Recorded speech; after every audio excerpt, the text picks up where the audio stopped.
if you see the definition of hormone, yesterday I told you, now I am showing you in the slide also about the definition of hormone. It is synthesized by one type of cells and transported to blood to act on another type of cell. It is synthesized by one type of cells and transported to blood to act on another type of cell. That is the definition of hormone. It is synthesized by one type of cells and transported to blood to act on another type of cells. So that is the definition of hormone. Now hormones are chemical mediators synthesized from endocrine system. Hormones are chemical mediators synthesized from endocrine system. Based on the mechanism of action, hormones are classified into two groups. Based on the mechanism of action, hormones are classified into two groups. Group 1, hormones that have intracellular receptors either in the cytosol or nucleus. Group 1, hormones that have intracellular receptors either in the cytosol or nucleus. Okay, now group 2 hormones that bind to cell surface receptors. So group 1 hormones, how they act? They have intracellular receptors either in cytosol or nucleus. Then group 2 hormones that bind to cell surface receptors. Group 2 hormones that bind to cell surface receptors.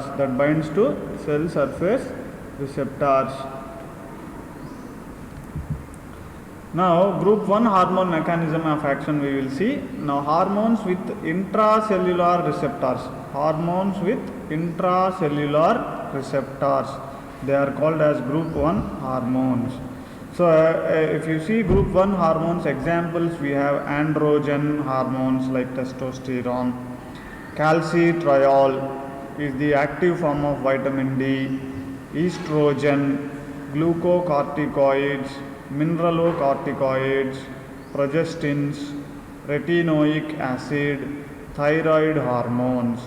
These are examples for the group 1 hormones that they bind to intracellular receptors. Intracellular receptors means the receptor may be present in the cytoplasm or receptor may be present in the nucleus. Okay, so they are called as intracellular binding receptors hormones. They are placed under group 1 type of hormones. Now you can see in this diagram you can see this is a compound, this is a hormone. Okay, this is a hormone. Now this hormone is produced somewhere by the gland. Let's say for example TSH or T3 T4 hormone. Okay, now you see that you know that the examples includes thyroid hormones like T3 and T4. Now this thyroid hormone is produced by the thyroid gland. Okay, this has got effect on almost all body cells. Okay, now this T3 and T4, how they act on the cells? The hormone reaches the cell and it enters the cell. Now once it enters inside the cytoplasm, in the cytoplasm this is activated, and if it has got receptor in the nucleus, so from the cytoplasm it moves into the nucleus, and in the nucleus there is a receptor for this hormone. Okay, now the receptor will be there in the nucleus. Now what will happen? The hormone and receptor will combine and form a hormone receptor complex. Now this hormone receptor complex binds to the hormone response element this hormone response element is present on the the hormone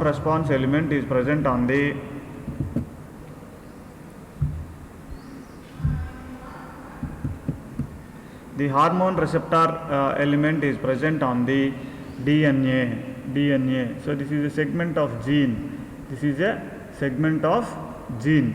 This segment of gene, hormone response element will go and binds with the gene. As a result, what will happen? This gene is transcribed, so mRNA is produced. Now mRNA comes out of the nucleus into the cytoplasm, and in the cytoplasm this mRNA is translated to produce a specific protein, and this specific protein executes the metabolic response. This specific protein executes the metabolic response. So the steroid, retinoid or thyroid hormone bind to an intracellular receptor and causes a conformational change of the receptor. So this complex then binds to a specific DNA region. The HRE. HRE means hormone response element. And this interaction in conjugation with other transcription factors results in the activation of repression of a restricted number of genes.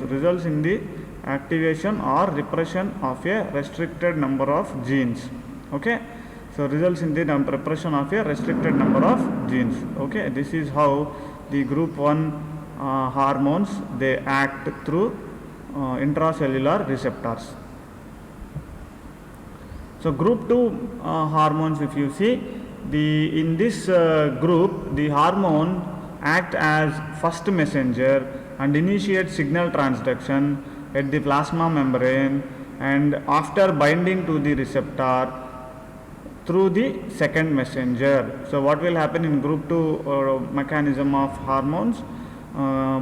Group 2 hormones, what you will see, so the hormones act as first messenger and initiate the signal transduction at the plasma membrane after binding to the receptor.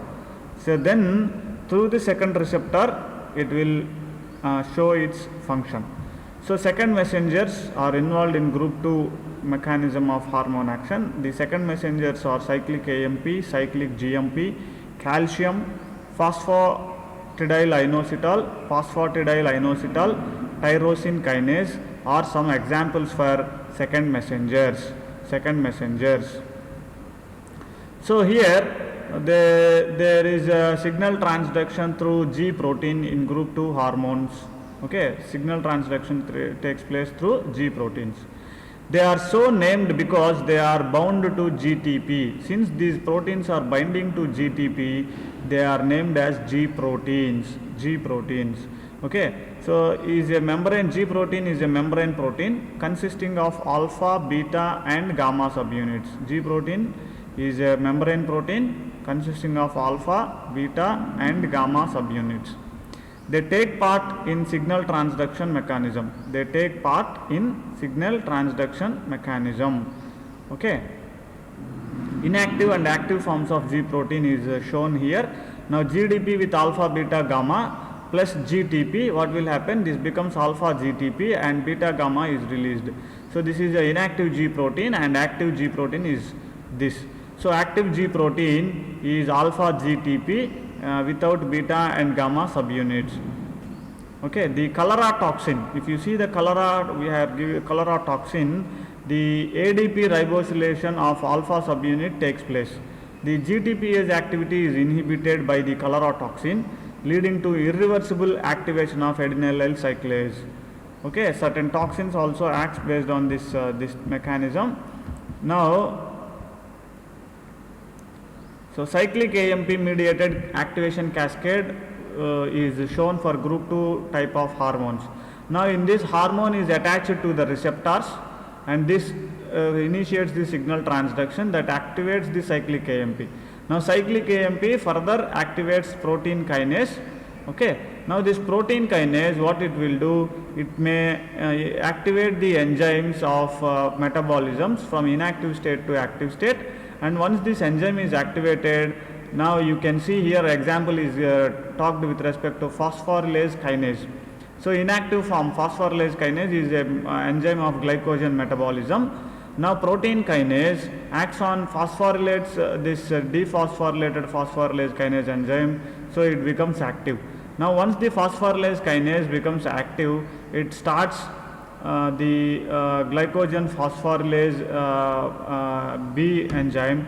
Finally it acts on the glycogen units. So now glycogenolysis takes place, and glycogen will become N-1 unit and releases the glucose 1-phosphate. So the some hormones, I told you that glucagon, insulin, growth hormone, ACTH, these hormones, they are acting they comes under group 2 mechanism of hormone action. So in group 2 hormone mechanism, they are activated, the hormone itself triggers the primary response, it acts as a primary messenger, and through the receptors it activates the second messengers, and second messengers cyclic AMP, cyclic GMP, phosphatidyl inositol, tyrosinase are acting as second messengers. So they carry the message, and finally they convert the activated enzymes into deactivate or deactivated enzymes to active state, so that the metabolism will take place. Okay. So hormones that stimulate the adenylyl cyclase system, we have ACTH, ADH, calcitonin, CRH, FSH, LH, then PTH, parathyroid hormone, TSH, thyroid stimulating hormone, then glucagon. So mechanism of action of hormones for expansions, for abbreviations is given over there in the textbook. This is taken from the textbook of Vasudevan. Okay, now you can see the group 1 hormones. Hormones bind with cell surface receptors with cyclic AMP. Acts as second messenger. So acetylcholine, somatostatin, angiotensin, they inhibit the adenylyl cyclase system. So examples of hormones that bind to the cell surface receptors, group 2 type of hormones, they bind to the cell surface receptors. So second messenger cyclic AMP, so adrenergic catecholamines, beta adrenergic catecholamines, adrenocorticotropic hormone ACTH, angiotensin 2, antidiuretic hormone, calcitonin, chronic gonadotropin, chorionic gonadotropin HCG, corticotropin releasing hormone CRH, follicle stimulating hormone, glucagon, lipotropin, luteinizing hormone, melanocyte stimulating hormone is called MSH, parathyroid hormone PTH, somatostatin, thyroid stimulating hormone. These are all examples for group 2 type of hormones that they bind to the cell surface receptors and show their action. So cyclic GMP, calcium, calmodulin, okay, all these things are acting as second messengers. They are mediating this type of hormone actions. E.H. Starling in 1905 introduced this term hormone. So hormone, you know that it is a chemical mediator that is released from the ductless or endocrine glands directly into the blood, and the nervous system and endocrine systems are the major control mechanisms that integrate functions of the tissues in the body. Nervous system and endocrine system are the major control mechanisms that integrate functions of the tissues in the body. The nervous system transmits electrochemical signals between the brain and peripheral tissues for coordinating the diverse body functions. The endocrine system releases chemical mediators or hormones into circulation. The endocrine system releases the chemical mediators or hormones into the circulation. So both these systems converge so that neural regulation of endocrine glands is affected. So based on the mechanism of action, they are classified into two types: hormones with intracellular receptor group 1, hormones with cell surface receptor group 2.